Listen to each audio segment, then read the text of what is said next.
ಅಧಿಕಾರಿಗಳ ಮುಖೇನ ಕರ್ಕೊಂಬರಲ್ಲ. ನೀವು ಹೇಳ್ತಾ ಕೆಲವು ನಮ್ಮತ್ರ ದೇವೇಗೌಡರ ಹತ್ರ ತಿಂದು ಬೆಳೆದು ಇವತ್ತು ಇವತ್ತು ಹೇಳ್ತಾರೆ ಪಾಪ ಸತ್ಯ ಹರೀಶ್ವರಿಗೆ ಗೊತ್ತಿದೆ. ಕಾಲ ಬರುತ್ತೆ ಎಂದು ಹೋಗಲ್ಲ. 2028 ಹೇಗೆ ಜಿಲ್ಲೆ ತೋರಿಸ್ತೀನಿ. ಜಿಲ್ಲಾ ಪಂಚಾಯತ್ ಎಲೆಕ್ಷನ್ ಬರಲಿ, ತಾಲೂಕು ಪಂಚಾಯತ್ ಸಮಿತಿ ಎಲೆಕ್ಷನ್ ಬರಲಿ, ನಾನಷ್ಟೇ ಜಿಲ್ಲಾ ಪಂಚಾಯತಿ ಬಂದು ರಾಜ್ಯದ ಮಟ್ಟದ ನಾಯಕರು ಏನು ಹೇಳ್ತಾರೆ, ಕುಮಾರಣ್ಣವರು ಬಿಜೆಪಿ ನಾಯಕರು ಏನು ಹೇಳ್ತಾರೆ ಅದಕ್ಕೆ ಕೇಳಕ್ಕೆ ತಯಾರಿದ್ದೀವಿ. ಆದರೆ ಈ ಜಿಲ್ಲೆಯಲ್ಲಿ ಜೊತೆ ಸೇರಿ ನಮ್ಮ ರಾಜ್ಯದ ಬಿಜೆಪಿ ಅಧ್ಯಕ್ಷ ಕೇಳಲು ಕಿವಿ ಮಾತು ನಿಮ್ಮ ಗೌರವಕ್ಕೆ ತಕ್ಕ ಇದರಂತೆ ಬರುವಂತ ನಡ್ಕೊತಾ ಇದ್ದಾರೆ. ಅದಕ್ಕೆ ನಿಮಗೆ ಬಿಟ್ಟಿದ್ದು ನಾವೇನು ಹೇಳಲ್ಲ. ಇವತ್ತು ಮಹಾನಗರ ಪಾಲಿಕೆ ಚುನಾವಣೆ ಇರ್ಬೋದು, ಬಾಕಿ ಚುನಾವಣೆಯಲ್ಲಿ ಏನೇ ನಡೆದಿದೆ ಅನ್ನೋದನ್ನ ನೀವು ಹೇಳ್ತೀವಿ.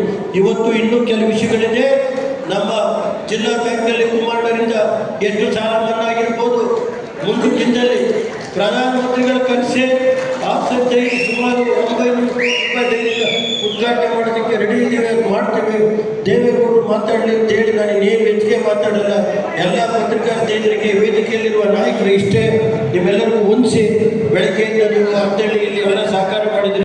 ಬರೀ 50,000 ರೂಪಾಯಿಗೆ ಮಾ ಸತ್ಯ ಹರೀಶ್ವರಿಗೆ ಹೇಳ್ತಿರಲ್ಲ, ಬರೀ 50,000 ರೂಪಾಯಿ ಒಂದು ಎಕರೆ ಇವತ್ತು 40 ಕೋಟಿ, 40 ಲಕ್ಷ, 50 ಲಕ್ಷ, 60 ಲಕ್ಷಕ್ಕೆ ಇವತ್ತು